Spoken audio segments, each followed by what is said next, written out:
Mga kababayan, ang black propaganda ay maruming bahagi ng politika at gagamitin itong sandata laban sa akin ng mga taong nangangarap na makita tayong bigo sa pagtupad ng ating sinumpaang tungkulin sa bayan.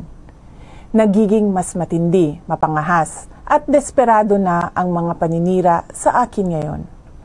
Bahagi ang mga ito ng isang organisadong demolition job na ang layunin ay sirain ang aking integridad at gumawa ng imahe na ako ay isang mamamatay tao na korap, abusado, taksil at isang warlord.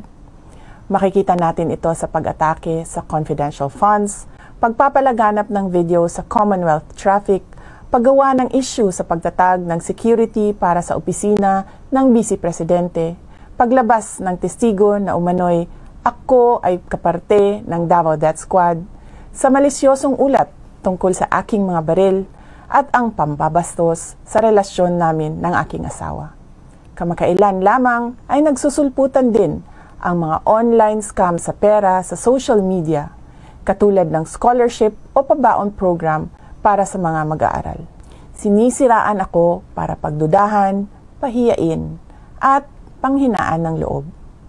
Nais nilang isuko ko ang aking sinumpaang tungkulin na magsilbi sa bayan.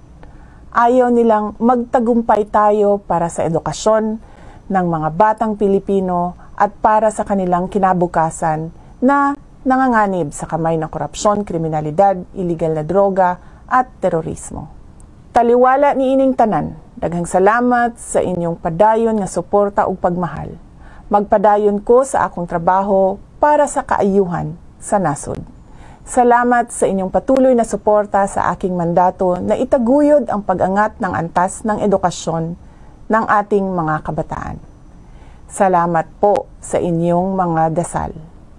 Tandaan po natin na ang mga paninirang ito ay nagkukubli ng mga personal at politikal na interes.